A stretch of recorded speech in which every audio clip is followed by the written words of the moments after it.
This is Perspectivas Latinas, a community service of CAN TV. I'm your host, Juan Carlos Hernandez. Our guests today are Arturo Valdez, Paul Naranjo, and NESTOR Flores from Pilsen Wellness Center, an organization with a long history of service in the Latino community. They have a focus on mental health and education. They're here to talk about their work and some of the challenges our community faces. Welcome to all of you. Juan Carlos, mil gracias por la bienvenida, gracias por invitarnos, gracias a CAN TV por la invitación. Nuevamente, mi nombre es Arturo Valdez. And this show is in English first. That's okay. That's okay. It's okay to say hello and everything in Spanish. But let's start off by talking with you, Arturo, and about what you do with the organization and how long you've been there. Juan Carlos, and mil gracias nuevamente. Juan Carlos, thanks a lot. Arturo Valdez, I've been with Pilsen for about 2 years and a half, almost 3 years. In the field of substance abuse, addictions, I've been working for about 27 years. Okay. Yeah. And you, Nestor, tell us about yourself and what you do at Pilsen Wellness Center. Yeah, well, thanks for having us here. I'm a psychotherapist. That's my function at Pilsen Wellness Center, and I'm a program supervisor for mental health outpatient services. Been there for a couple of years. Love working there. We do a lot of good work. Okay. Yeah. And you, Paul? Okay, so thank you so much for having us here, Juan Carlos. My name is Paul Naranjo, and I am the Director of Early Intervention at the Pilsen Wellness Center, an organization located in the southwest side of Chicago and surrounding communities, to include Cicero, Melrose Park, Stone Park, among others. So tell us about how many sites Pilsen Wellness Center has around the city and suburbs, and what are your primary areas of focus? Okay, so currently we do have 12 programming sites, including in Chicago communities such as Little Village, Pilsen, Brighton Park, Hyde Park, Cicero, Melrose Park, and Stone Park, which I previously mentioned. Also, we are in the process of opening a new site at Berwyn, and in one more location in Chicago, in the neighborhood of Pilsen, which will bring our sites for a total of 14. So, and that's in the coming next year, 2 years from now. Yeah. Okay, how long does it take to get a site up and running at these places? It will take a lot of planning. Also, as non-for-profit organizations, funding is the main resource that you need to have in place before opening a site. Also, you need the staff available. So currently at the organization, we have at least, I will say 80% of our staff are bilingual, bicultural. And our main focus is on mental health, which Nestor can speak in more depth. Substance abuse for treatment, which Arturo is the most indicated person for that. And then also we have like youth services, food pantry programs, and a high school for dropout youth. Okay, Nestor, tell us about your area of work and why that's so important in the Latino community. Well, there's a lot of reasons it's important. The primary reason, I think, is the Latino community is barely starting to understand that what a mental health issue is and how important it is to seek services and help for it. So I think the stigma around mental health issues is starting to diminish. And so I think our organization does a lot of good work in that regard of educating people of when they should seek the help, when they have symptoms that require, our services, and whether it's depression, anxiety, panic, behavioral issues, especially with children. You see a lot of behavioral stuff. So tell us about the stigma of mental health issues and the Latino community. What happens? What happens within families, and how does the community respond to that? I think it's a traditional cultural thing that's been going on for many generations. The saying is que no estoy loco, es para locos, right? So I'm not crazy, I don't need that kind of help.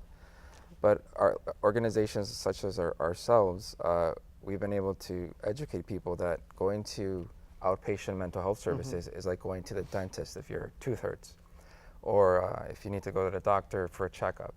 Well, if you have emotional issues or mental issues and you're going through a hard time and you have some challenges there, it's perfectly normal to go see a psychotherapist in this case. and work it out, have a treatment plan, and you know, sometimes it's 3 months, sometimes 6 months, maybe longer, but once you're better, you know, you're healed. There's a reason why we're called Pilsen Wellness Center, right? That's how we achieve wellness. So tell me, I'm a parent or I'm a person, let's say I'm an adult and I'm having a really difficult time handling something that's happened to me, maybe a death in the family or something similar. Sure. It's a trigger and I just can't seem to get past it. And I know I need help. What would be the first things that happen once I seek services? Well, we have to intake you, obviously, you know, get your information and all that. But what I teach all my therapists and my team is to make you feel welcomed, make you feel like you know, you're going to get the care that you need at that time. So it's a lot about connecting with the person. We use something called person-centered therapy, which, as the name implies, it's all about you. You know, so it usually means like we accept you for who you are, like no matter what, and we give you our full attention. And believe it or not, that's the beginning of therapy. Like you're going somewhere where you're going to be heard and you're going to be taken care of.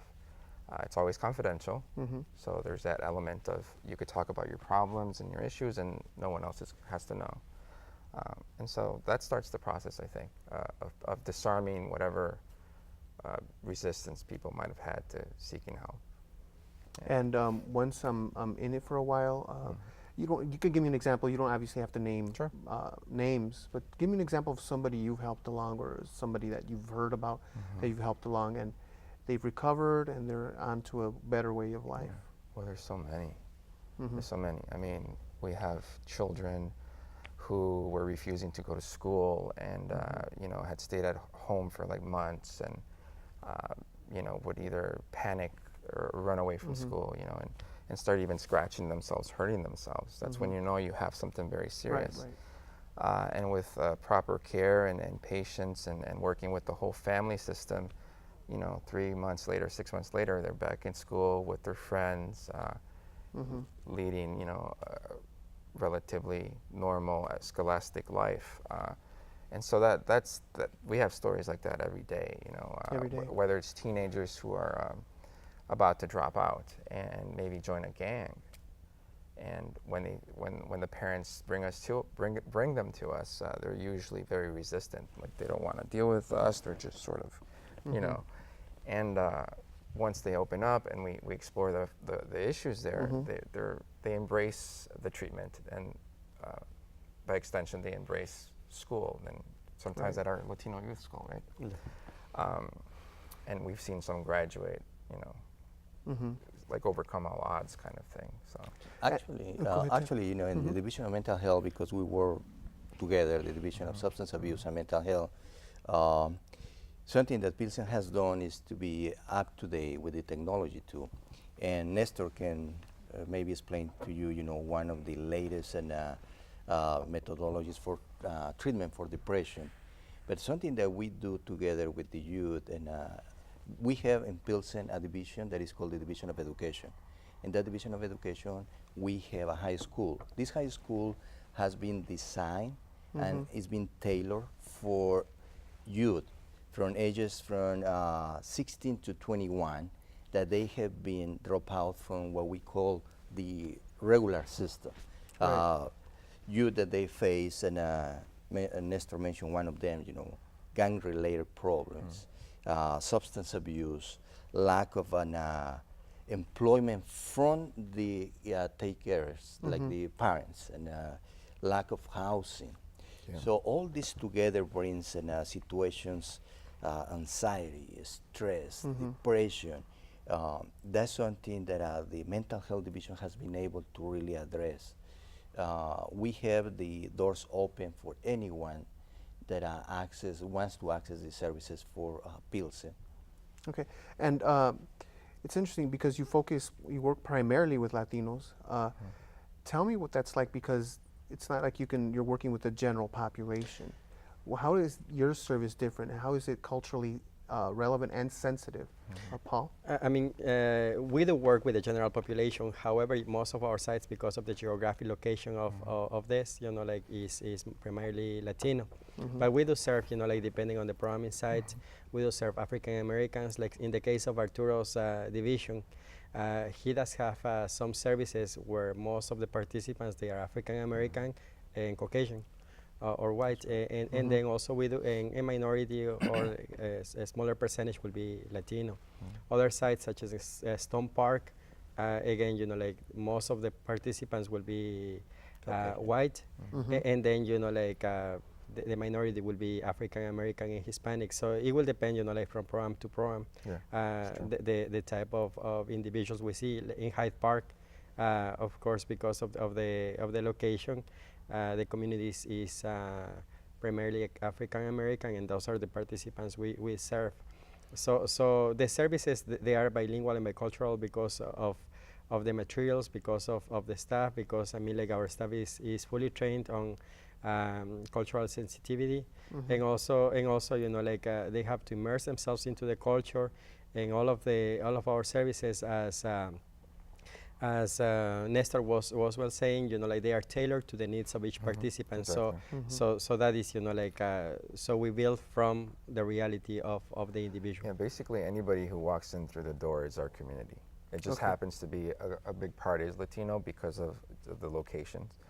And so we're prepared for that. Obviously our staff is bilingual and we're culturally sensitive to that. Okay, and cultural sensitivity means what? And is it just speaking Spanish? No. No, Tell us about that. actually, and we go beyond to be culturally sensitive. Culturally sensitive is to get to know people, treat them with respect, with dignity. We go through to be culturally competent, to get to know the values of that culture. Exactly. To know the meaning of words of that language, because we have words in Spanish that can mean different things for different ethnic groups coming from the Latino culture. Yeah. The other piece is to get to know the resources, because our communities are so needy on different type of resources, like from food, employment. So to get to know the community where we can refer them, and they are going to be served with not just dignity and respect and with the language, but also knowing the values. Okay, so Paul, you wanted to add something? I will say, like the values and also the struggles of that community. So our staff, like a lot of our staff, like they come from those communities.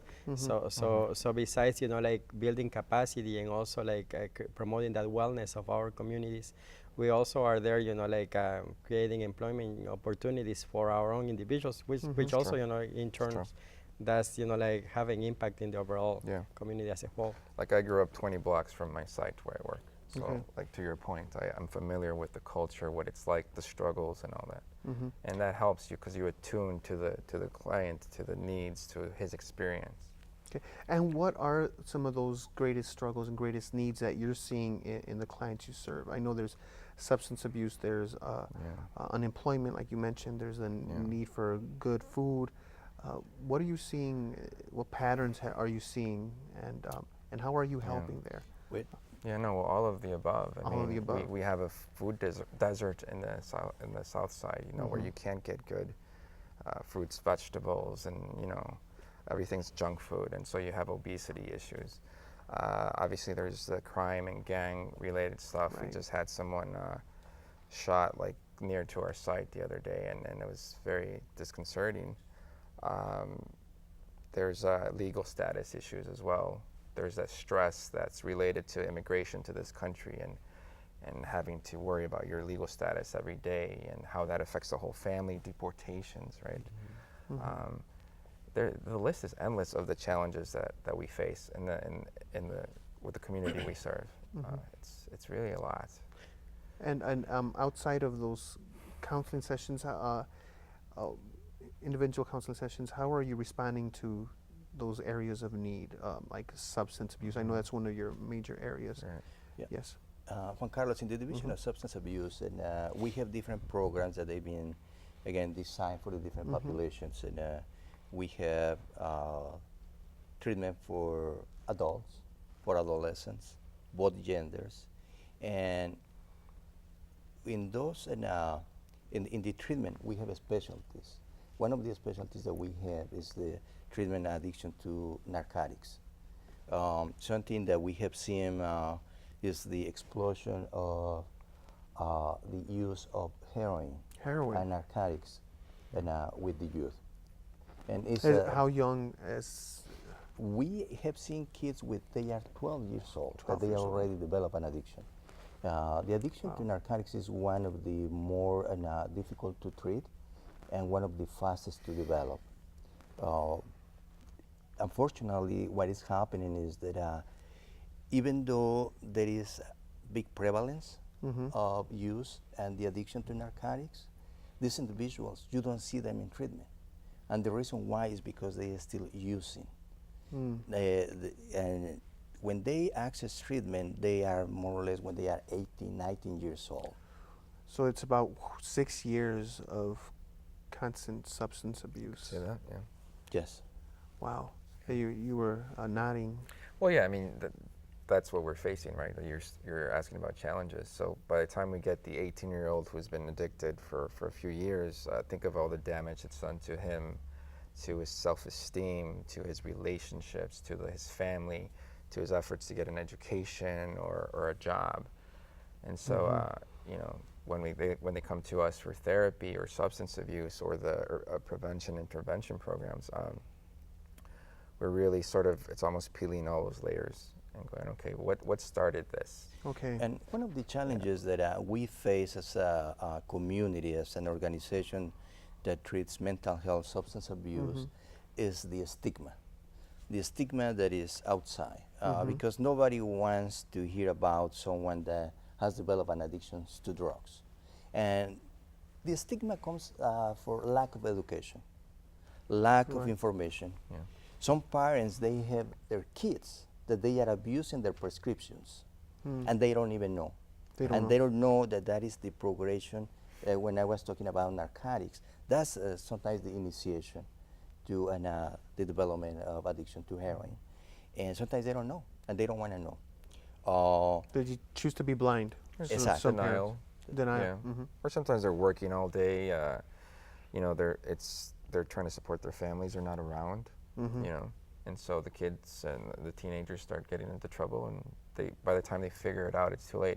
And the thing is, it usually shows up as behavior problems. You don't really see the addiction first or the mental health issue. You see, se está portando mal. He's misbehaving, and so then they're just punishing him or taking away the phone or whatever. And so that takes, they don't, like to Arturo's point, they're not educated in how to identify the signs that this is maybe something else or something more serious. And so what you're telling parents is if bad behavior seems to be consistent, something that's happening consistently, that it maybe in one way or another a cry for help. Yes, definitely. We when we go do presentations, that's one of the things we talk about. If you see emotional issues, intellectual or cognitive issues, or behavior issues, bring them to us, let us make an assessment, and that's when we start identifying the core issues, which could be already an addiction, it could be that there's trauma, that they've been abused. I mean, there's a lot of things going on. Some of the behaviors when it comes to adolescents with addiction, sometimes working with adolescents can be confused because they are in the transition phase. But there are some signs that parents, if they are involved with their kids, and that is one of the advices. For parents to prevent addiction, they have to get to know their kids. Be involved, as you said. Being involved. One of the signs that parents start noticing that all of a sudden watch is not there, that TV is gone. They start taking items from the household to start selling them to support their addiction. They start changing the friends that they used to have. Now they are hanging out with individuals that they are all the time on the street. Another sign can be an isolation from the family, coming late home, no eating well, no showing up to school, dropping out from school. lack of interest for family events, sleeping too late every single day. Okay. But what if a parent or a family says, well,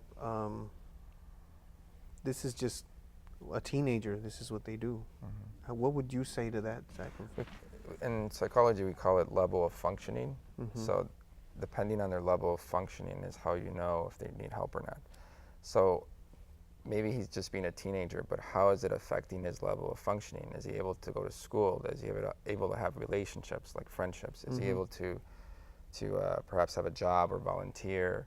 Does he engage with the family? And if any of those things are deficient, then his level of functioning is not where it's supposed to be. He's not healthy. He's not living a healthy life. Right? Okay, yeah. So it's not a judgment about the personality or about what they do. It's more like, are they functioning in a healthy way and developing in such a way? And that's when you know that something needs to be addressed. Okay. So, yeah. Paul, you wanted to add something? No, just basically, to say that at the Pilsen Wellness Center, we do see our clients with respect. Also, the level of care, we have master level clinicians. Also, we do have licensed clinical social workers and psychiatrists on site, which are available, to provide the treatment that those individuals need. At the Pilsen Wellness Center, we don't turn people away. So we see, we don't see the clients as numbers. We see them as individuals who need care. And that is, something that why, people come back, and that's part, of why most of our sites are at capacity. But we have the capacity to continue expanding, and continue meeting the needs of those individuals who need care. That is why we have been expanding, because of our wait list. Wow. When we realize there's such a need, and it keeps growing, that literally our expansion is simply following the need. Why is there such a need? Is there a lack of services? I know that state mental health centers have been shut down, right? Is that one of the reasons? Correct. Yeah, yeah, and so there is a vacuum. Who's going to service this population? Yes, Arturo? Yeah, it's part of that, and I think that part of what at least Pilsen has been doing is educating more the community. Okay. I think that the more aware they become that it may be a problem, they tend to access our services. Okay. And just to give you an example, one of the programs that we manage in our Division of Substance Abuse is our DUI program. The DUI program is a program that serves individuals that they've been arrested driving under the influence. When we have those individuals, the first thing that they start talking about is about the police that was a racist, that he was not speeding, about the ticket. But as soon they start getting involved into treatment, they start identifying that they really have a problem. And believe it or not, but that saves lives. Saves lives because not just the person that is driving, but also the family. We are talking about behavioral issues. That's how some of our kids sometimes start learning from their parents. Most definitely. Because it's okay for them to drink in front of the kids without educating them about the potential effects of drinking. In some sense, I guess for those people that got a DUI, they're taking responsibility for it, right? You say they start with the... Well, it starts with denial, right? And it wasn't Denial. me. Right. But eventually, yes, it's getting them to a point where they take responsibility and address the core reasons why they're abusing alcohol in the first place, right? Okay. But Go ahead. But yeah, but Yes. the damage to the families is immense. We call that generational trauma, and it literally is that they learned it from the father, and the father from the grandfather, and the grandfather, etc. And so whatever abuse has, had been experienced by that individual keeps sort of perpetuated. It filters down. Yeah, and so it's about breaking the cycle as well, Wow, that's great. Great to know that you're part of that, breaking that cycle. Well, we try. Now we're running out of time, and I do want to touch on the high school that you run. This is a question for all of you. Anybody that can take it and jump in. tell me about that and where it is and how many people you serve. From the high I school. like just to say something before Paul, because That's Paul knows the history in more detail. Quickly, Well, please. Yeah, first of all, I just want to acknowledge the efforts of our CEO, Dr. Francisco Cisneros, who is the one that brought that high school that was almost dismantled for Latinos. He put it together. Right now, has been in existence since 2006. Okay. We have youth that they are going through different problems.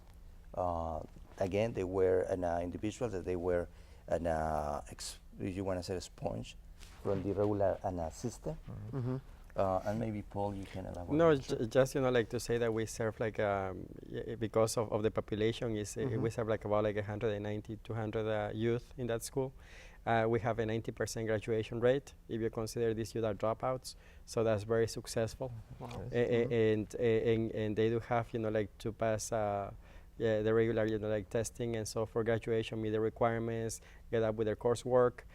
So we do have on-site clinicians now, like so some of NESTOR's teams are now like on-site in the school, and we are replicating that in other charter schools for dropout youth too. Yeah. So like we see this as a great opportunity to build community, like to truly make that difference, to create capacity, and that is I mean, we look forward to serve you and also like continue serving the community as an organization, and as Arturo well said, like the organization keeps on growing, but it's thanks to the community, and also like that ultimately is going to have like a positive impact for everyone.